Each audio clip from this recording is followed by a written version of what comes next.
Hey, what's going on, TDs and Beer League? It's week 3. This week we conclude our interdivisional play. It's been pretty even so far. There's two undefeated teams, but I'll get to that. And it's also this is the time of year where we sort of get a sense of what players are good, what players are bad, as long as they're not injured, because injuries have been. I mean, I haven't seen so many players injured that were drafted in a while. It may be this may be the most, but my memory is not all that great anymore. So who knows? Jamie beat me. She beat her own husband. How dare she? On the back of Lockett, Tyler Lockett, 2 late touchdowns. I figured I had a chance, and then he scores the game tying touchdown and then extracurricular overtime touchdown to win the game.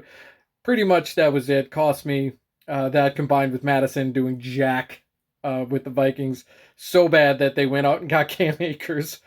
Um, Roy, despite starting Chubb and Chubb, I mean that's just terrible. If you guys saw the first replay, they didn't even show the first replay again, but there's pictures and you can see it on YouTube, and that's just horrendous. It looks like he snapped his knee in half. I'm hoping it doesn't end his career, because that is just a abysmal injury, and hope he gets better. That's a terrible way to go. And also AJ Brown did nothing with the Eagles. Very upset on the sideline. But despite that, Jerry had Zay Jones in the lineup. He was a late subtraction to the roster, as well as a pretty disappointing start from Breece Hall. But I don't think that really surprised anybody. The Cowboys are pretty legit this year. Ricky, 2-0 start, going for the sweep of the division, the first round of divisional play. Despite Jamal Williams having an injury, he beat BJ's Humblers, who BJ decided to start Justin Fields. Why? I'm sure he had his reasons, but his results kind of reflect that choice. In the Battle of the Jet Fans, Golston's GOAT gets one over on Wasted Nemeth. Ryan with a little bit of redemption for starting Aaron Rodgers last week and getting the old goose egg and over his Jet brethren, if you will. The Wasted Nemeths just had a bear in their lineup, which, if you've got a Chicago Bear in there, you're probably going to lose. I think we know that now. And also just a disappointing game from Jerry Jeudy, who was pretty much the only wide receiver that wasn't getting into it in that game. Very disappointing game for Denver. Not that I care, because, I wish them nothing but misery. The Honky Cracker Boys won his matchup over Leave It to Cleaver. And Chrissy, also our second undefeated team so far, she gets the win over the Cunninghams in that rivalry over in the PBR. Cunninghams was, made the right roster choices, but Ayuk goes down early, and Stephon Diggs just having a disappointing year so far. But that seemed to be what the script was in the preseason, so we'll see how that goes. Personally, I hope it just gets worse. Well, actually, no. I mean, in the one I have with my daughter, I got Stephon, so maybe just not enough to win playoff games. So the standings so far, Jamie's Stranglers, they the lone win. There's the only one win in that division, so she's ahead. Jeremiah and I are both 0-1-1. Fat Yaz Rugrats, as I said, undefeated. She's atop the PBR. Honky Cracker Boys, via the head-to-head matchup against Leave It to Cleaver, he is 1-1. He is in front of the Milwaukee.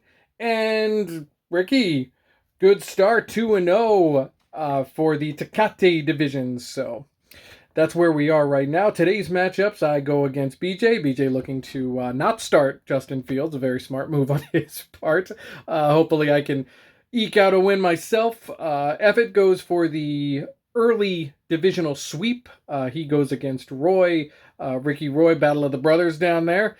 Leave It to Cleaver going against the Cunninghams. Hunninghams? Sure. I'm sure Cam Newton would approve.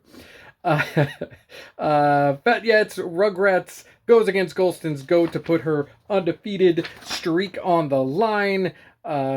Stangler Stranglers go against the Banged Up Boys in the last of the Genesee divisional matchups, and the Wasted Nemets go for the Honker Cracker Boys to try to take them down a peg. The Wasted Nemets looking for his first win of the season. A divisional one would go a bit of a way. So, and the afternoon games, we're going to have to include the night game tonight. The Panthers are in Seattle without Brees Young. What's that? Andy Dalton, for the starting for the fourth team in 4 seasons. So, see how that goes. The Cowboys visit the Cardinals in Arizona. That's probably going to be a bloodbath.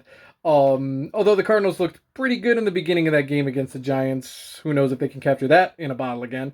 But like I said, the Cowboys look pretty good, so it's kind of doubtful. The Bears visit the Chiefs to see if they can. They haven't won since October 24th of last year. The Bears haven't. So, as much as it's going to be a bad year for the Pats, and maybe, it's been a few bad years for the Pats. I mean, at least I'm not a Bears fan, honestly. And the Steelers in the night game go to Las Vegas with the Raiders. That's kind of the trap game, because I think that one, out of all of them, that's the one that could go either way. Would not surprise me one bit. So that is Carolina in Seattle, Dallas in Phoenix. The Chicago Bears visit Kansas City, and Pittsburgh is in Las Vegas for the night game. You know what to do. You know what points you get. And I know that I hope all of you have a great day out there. Be safe, be happy, and remember, go Pats.